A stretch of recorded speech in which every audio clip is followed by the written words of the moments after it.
ไม่สูงพี่น้องเขากุ๊กกอกค่ะเมื่อในมาทบยาขาวใจหนุ่มตามช่องไตโมเดลชาแนลนะคะเมื่อในเขาเตมาเรียกลายตั้งหูเกี่ยวหรือลองการจดทะเบียนสมรสระหว่างคนไทยกับคนที่มีบัตรพื้นที่สูงอำนั้นบุคคลไม่มีสถานะทางทะเบียนนะคะเนาะก่อนในพื้นที่อำเภอฝางก็มีพี่น้องเขาตั้งน้ำนะคะเนาะได้สอบถามกันเข้ามาว่าใครหู้ขั้นตอนและเอกสารที่ต้องเตรียมว่าเตมีสั่งหลายๆนะคะเนาะในการจดทะเบียนระหว่าง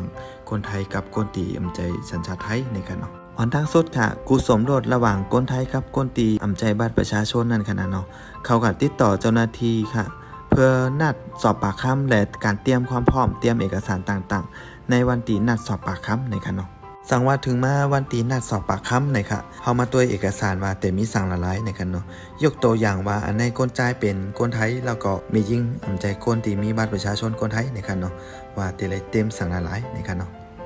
ฝ่ายคนจ่ายที่เป็นคนไทยนั่นค่ะเนาะแต่เลยเตรียมเอกสารและพยานมาสั่งหลายๆนะคะเนาะ1ค่ะสำเนาบัตรประจำตัวประชาชน1ใบนะคะ2ค่ะสำเนาทะเบียนบ้าน1ใบนะคะฝ่ายคนจ่ายในแต่เลยเตรียมพยานมา1ก้อนนะคะเนาะที่เป็นคนไทยเหมือนกันนะคะนะ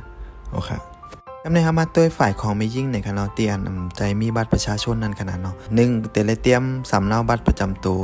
2สำเนาทะเบียนครอบครัวอำนั้นแบบ8เก่า3คัดทร14หรือทร38ขอยกฝ่ายหญิงในแต่ละเตรียมพยานมา1ก้อเหมือนกันนะคะเนาะฝ่ายหญิงในสามารถเตรียมพยานมาตีมีบัตรประจำตัวเหมือนฝ่ายหญิงก็ไล่นะครับเสยกแต่ละมีผู้ใหญ่บ้านตามบัตรฝ่ายหญิงนั่นขนาดเนาะมารับรองในการจดทะเบียนสมรสนะคะเนาะแท่งอันนึงค่ะสั่งว่ามีลูกโฮมกันนะคะเนาะแต่ละเตรียมเอกสารสำเนาบัตรประชาชนของลูก1ใบสำเนาสุติบัตรหรือใบเกิด1ใบสำเนาทะเบียนบ้าน1ใบรูปถ่ายตอนแต่งงานป้อมีนะคะเนาะสั่งว่าฝ่ายคนจ่ายอำนั้นฝ่ายไม่ยิ่งฝ่ายใดฝ่ายหนึ่งมีสถานภาพการหย่าต้องไล่แนบใบหย่าตัวเตมันจ้อมนะคะเนาะกำในเข้ามาด้วยขั้นตอนคร่าวๆมันนะคะเนาะอ๋อค่ะอันที่1ก็เจ้าหน้าที่นัดสอบปากคำเตรียมเอกสารนะคะเนาะแล้วก็สอบพยานนะคะนะ2ก็นำเสนอในทะเบียนเห็นควรนะคะเนาะต่อกาก็นำเสนอในอำเภอพิจารณาเห็นควรนะคะสั่งว่าผ่านเย้านะคะเนาะก็เปิ้นได้ส่งมาเพื่อเจ้าหน้าที่สอบปากคำในการจดทะเบียนสมรสแล้วก็ออกใบสมรสบันทึกกรรม1นะคะเนาะขั้นตอนสุดท้ายก็เจ้าหน้าที่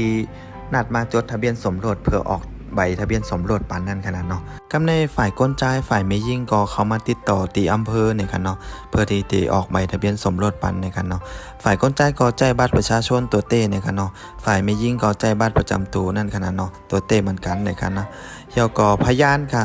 2ก้อเนี่ยค่ะเนาะพยานแน่จำเป็นพยานที่นัดมาสอบปากคำก็ไรค่ะเนาะเอาพยานที่รู้จักกันก็ไรเนี่ยค่ะเนาะหรือญาติพี่น้องกันก็ไรที่มีบัตรประชาชน2ก้อเนี่ยค่ะเนาะพยานต้องอายุ20ปีขึ้นนะครับทางเจ้าหน้าที่เปิ้นก็เตออกทะเบียนสมรสปันนะครับเนาะไว้เป็นหลักฐานว่ากูสมรสฝ่ายชายฝ่ายหญิงแน่เลยจดทะเบียนถูกต้องตามกฎหมายนะครับเนาะเอาค่ะนี่ก็เป็นข้อมูลเกี่ยวกับรองการจดทะเบียนสมรสระหว่างคนไทยกับคนที่มีบัตรประชาชนคนไทยในนั้นขนาดเนาะในพื้นที่อำเภอฝางค่ะสำหรับพี่น้องเขาให้สอบถามข้อมูลเพิ่มเติมนะครับเนาะสามารถเข้ากับติดต่อรายตีว่าการอำเภอฝางนะครับเนาะตามอำเภอฝางมันก็จะมีเจ้าหน้าที่คอยคือบริการนะครับเนาะในเรื่องของการทำเรื่องต่างๆนะครับเนาะว่าจะเป็นงานทะเบียนราษฎร์ทะเบียนทั่วไปงานบัตรประจำตัวนะครับเนาะโอเคก็จะมีเจ้าหน้าที่เขาคอยคือบริการอยู่นะครับเนาะโอเคอันนี้ก็เป็นข้อมูลตีลีนะครับเนาะที่ออกมาลาดในพี่น้องเขานะครับสำหรับพี่น้องเขาจึกใจคลิปวิดีโอนี้ก็ฝากกดไลค์กดแชร์แล้วก็กดติดตามตั้งช่องไตโมเดลชาแนลนะครับเนาะโอเคสำหรับมีคลิปวิดีโอใหม่ๆหรือว่าข้อมูลอัปเดตจึงหือข่าวตีออกมาลาดในพี่น้องเขาก็เลยฮู้ได้ยินกันนะครับเนาะโอเคตอนแต่วันเมื่อนี้ก็ตีย้อนกลับก่อนนะครับไม่ซุงกูก็ค่ะ